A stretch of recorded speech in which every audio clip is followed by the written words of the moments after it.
Hi, thank you for joining me again for another video. My name is Adrian, and today we are going to talk about top 3 tips when learning light and shadow. All right, so if you haven't done so already, like and subscribe, and let's get into it and learn about light and shadow. All right, so whether you're lighting a comic book page or an environment or a character, it all comes back to knowing and understanding how to light basic forms. So, basic forms, you'll see them in the world around you, no matter if it's a car, computer screen, anything around you, the human body, it's all made up of basic form. So understanding how to light these basic forms will get you where you need to go, and building that knowledge and laying that foundation of how to understand light and shadow.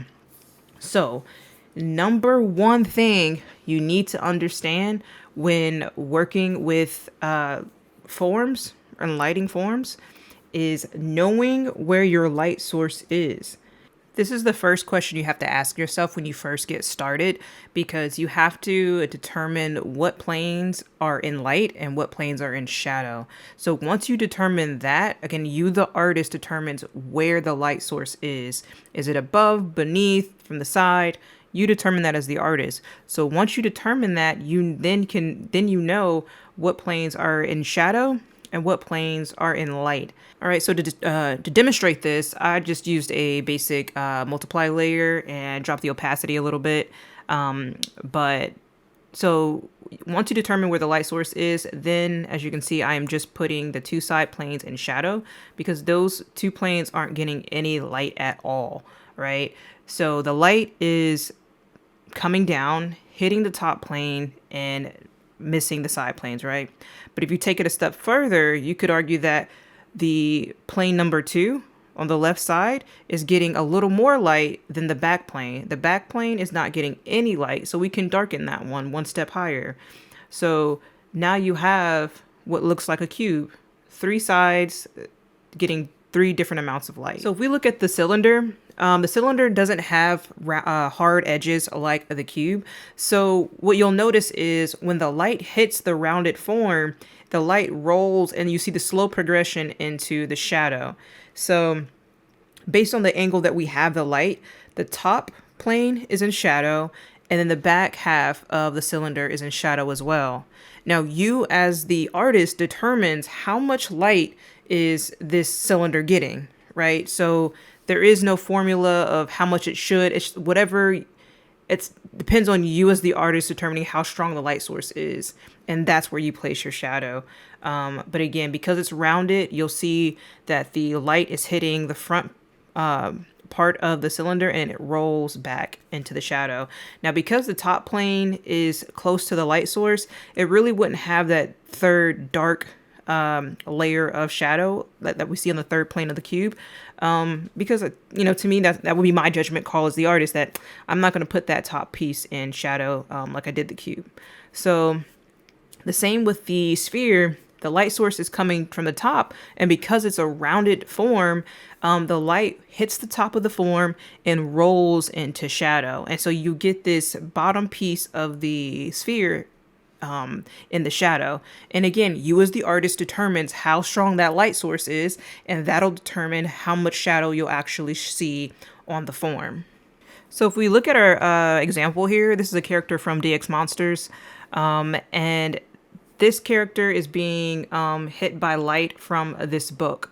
I'm dealing with mostly one light source. I'm not really worried about the light source surrounding the character. I'm focusing on the light coming directly from the book. And because I know that's my main light source and that's the one I'm going to focus on, you'll see that the hair is partially in light, and then the back is in shadow, right? You'll see parts of the collar is in shadow. You'll see where I put the shadow in the shoulder pads. You'll see because the light source is hitting the lower part of the arm, the back part of the arm is in shadow, just like the cylinder. It rolls away from the light, and the back part is in shadow. And what you'll notice is The knowledge that you have on how to light forms, basic forms, when you begin to light your figures, your characters, you're using that same knowledge to light these characters. You're thinking about what part is a cylinder, what part, is a cube like, what part would roll away into the shadows. All that knowledge comes into play when you're working on your characters and as well as environments. All right, so tip number 2 when learning light and shadow is a learning and understanding bounce light. So once you've mastered the first step of determining what your light source is, the next step is determining a bounce light, getting a little bit of light into those shadows. So let's, for example, this organic form was on a surface. The light would come down, hitting the top. Let's say, again, if the light source is on the top of the form, it would hit the surface and then bounce back into the shadow of the form or the object. So that'll create what's called bounce light. So with bounce light, you'll see on this cylinder here, again, light coming down, hitting the surface, bouncing back into the shadow. So this isn't the light source. This is just light being reflected or bounced off of a surface back into the object. An example of this is what you'll see here in this character design. You'll see that a lot of these shadows are relatively flat, but just adding a little bit of bounce light makes the art a little more dynamic and a little more dimensional, in my opinion. So utilizing the knowledge of bounce light can add a little more visual interest, I believe, in your artwork. But again, understanding how to use it and where to place it. So it'll never be as light as the light source. It'll always be slightly darker or brighter than the shadow.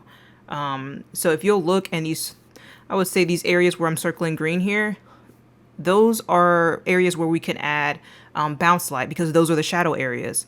And these areas are not lighter than the light source. So if you look at the light source, they're more bright and vibrant, but the bounce light is slightly dimmer and just slightly above the shadow color or a shadow value. And one final note I want to make on bounce light before I move on is I usually do a quick and easy way of creating bounce light. I simply just create a new layer and make it an overlay layer. And using the color white, I just go in and carve out the shapes and the shadows that I want to be bounce light.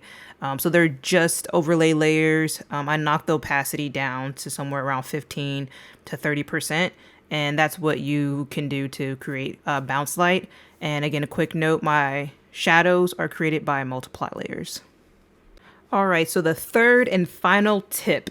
Now, I'm going to be honest, I wasn't really sure what to call this, so I'm just going to call it push forward, push back.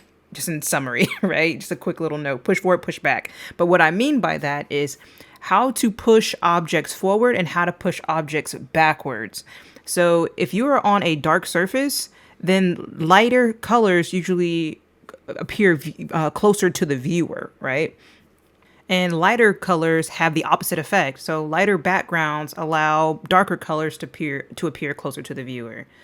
So understanding these tips and really getting a hold of what they mean and how to use them will allow you to think as you work. Because every step of the way, whether it's a sketch, you're adding the color, you're adding light and shadow, you want to be thinking and being intentional about your design.